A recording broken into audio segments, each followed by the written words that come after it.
ഏ- ഏറ്റവും ഗൗരവത്തോടു കൂടി പഠിക്കേണ്ട ഒരു ആയോധന കല തന്നെയാണ് കളരിപ്പയറ്റ്. ആയോധനമായി തന്നെ പഠിക്കുക. വ്യായാമത്തിൽ തുടങ്ങുന്നെങ്കിലും യഥാർത്ഥത്തിൽ ആയോധനമായി തന്നെ പഠിക്കുക. ആയോധനം ശരീരത്തെ അറിഞ്ഞുള്ള പഠനമാണ്. അതുകൊണ്ടാണ് ആദ്യം ശരീരശാസ്ത്രം പഠിക്കണം എന്ന് പറയുന്നത്.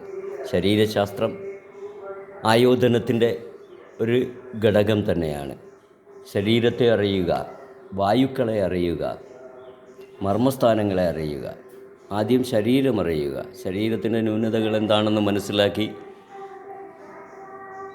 അതിനനുസരിച്ച് ആയോധനത്തെ ലെവലാക്കി കൊണ്ടുവരിക. ആയോധനം മഗത്ത് തന്നെയാണ്.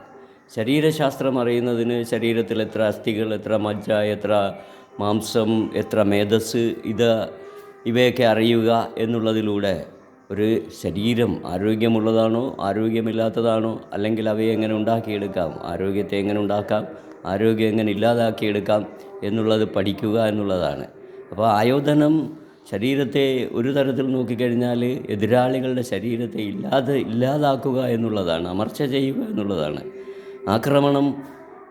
ആക്രമിക്കുന്നവരെ ആക്രമണത്തെ പ്രോത്സാഹിപ്പിക്കാതിരിക്കുവാൻ നമ്മൾ ആരാണ്, ആയോധന അഭ്യാസി ആരാണ് എന്ന് മനസ്സിലാക്കി കൊടുക്കുക എന്നുള്ളതൊരു പ്രധാന ഘടകം തന്നെയാണ്.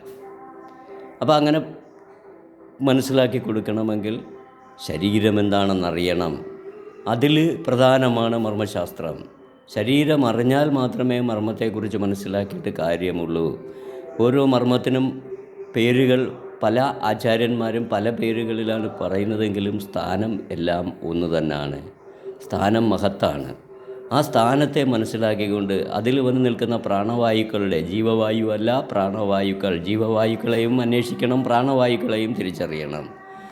ജീവവായു നിൽക്കുന്ന സമയത്ത് ഒരു പ്രയോഗം ചെയ്താൽ ആ ആളിൻ്റെ ജീവൻ എടുക്കുന്ന അവസ്ഥയിലേക്ക് മാറും. അത് നമ്മളെയും കുരുക്കിലാക്കും. അതേസമയം പ്രാണവായുവിൻ്റെ ചലനം, പ്രാണവായു അല്പസമയം ബന്ധിപ്പിക്കുക, അതിലൂടെ ചെയ്യുന്നത് ആ മനുഷ്യ ശരീരത്തെ രോഗാതുരമാക്കുകയാണ് ചെയ്യുന്നത്. നമ്മളാരാണ്, നമ്മളെന്താണ്, എങ്ങനെയാണ് ഇതിൻ്റെ പ്രയോഗം, എങ്ങനെയാണ് ഇതിൻ്റെ പ്രതിപ്രവർത്തനം, അത് മറുതട്ടെന്നും മറുചികിത്സ എന്നൊക്കെ പറഞ്ഞ് പ്രയോഗിച്ചു പോകുന്ന ഒരു തലം ഉണ്ട്. ഈ തലത്തെ വളർത്തിയെടുക്കുന്നതിന് ഏറ്റവും ആഴത്തിൽ പഠിക്കുക, അത് പഠിക്കാൻ പറ്റിയ ശാസ്ത്രമാണ് കളരിപ്പയറ്റ്. അത് ശാസ്ത്രം തന്നെയാണ്, യുദ്ധമാണ്, യുദ്ധകലയാണ്.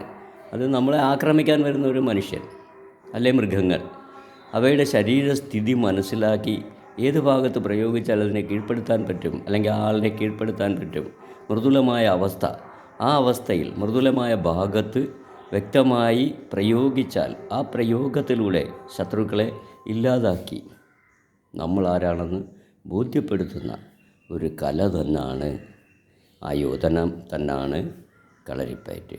കളരിപ്പയറ്റ് അതുകൊണ്ടാണ് മഹത്തരമാകുന്നത്. വിദേശീയർ നമ്മുടെ ഇവിടെ വന്നു കളരിപ്പയറ്റ് പഠിച്ചിട്ട് അവരവരുടെ ശരീരത്തിനനുസരിച്ച് അവയെ മാറ്റിയെടുത്ത് പുതിയ ആയോധനമാക്കി നമുക്ക് തന്നെ കൊണ്ടു തരുമ്പോൾ നമ്മൾ കളരിപ്പയറ്റിനെ പിറകിലേക്ക് മാറ്റി നിർത്തി ആ ആയോധനത്തിൻ്റെ പിറകിലേക്ക് സഞ്ചരിക്കുകയാണ് ചെയ്യുന്നത്. യഥാർത്ഥത്തിൽ കളരിയാണ് വികസിപ്പിക്കേണ്ടത്, കളരിയാണ് പ്രോത്സാഹിപ്പിക്കേണ്ടത്, കളരി തന്നെയാണ് പഠിക്കേണ്ടത്. ഇതിൽ ചികിത്സാശാസ്ത്രം പ്രധാനമാണ്. അതാണ് ആയുർവേദ ശാസ്ത്രം. മർമ്മമറിഞ്ഞ്, ശരീരമറിഞ്ഞ്, ശരീരത്തിൻ്റെ പ്രത്യേകതകൾ അറിഞ്ഞ് പ്രയോഗിക്കുക, അത് തന്നെയാണ് കളരി. കളരി എപ്പോഴും അതിൻ്റെ നല്ല വശങ്ങളിൽ കൂടി മാത്രമേ സഞ്ചരിക്കാവൂ. കളരി ആത്മീയവുമാണ്, ആയോധനവുമാണ്. ആത്മീയതയുടെ തലങ്ങളിലേക്ക് എത്തുന്നത് അവസാനമാണ്. ആദ്യം നമുക്ക് ആയോധനത്തിലൂടെ സഞ്ചരിക്കാം. അതിനു മുന്നേ വ്യായാമമാണ്. വ്യായാമം അറിഞ്ഞ് ചെയ്ത് ശരീരത്തെ അറിയുക. ഇരു ശരീരങ്ങളെ, അതായത് ശത്രുവിൻ്റെ ശരീരത്തെ അറിയുക, നാം നമ്മുടെ ശരീരത്തെയും അറിയുക. അതായിരിക്കണം നമ്മുടെ ലക്ഷ്യം. കളരിയെക്കുറിച്ച് ഇനിയും വീണ്ടും നിങ്ങൾക്കറിയാൻ പറ്റുന്നതാണ്.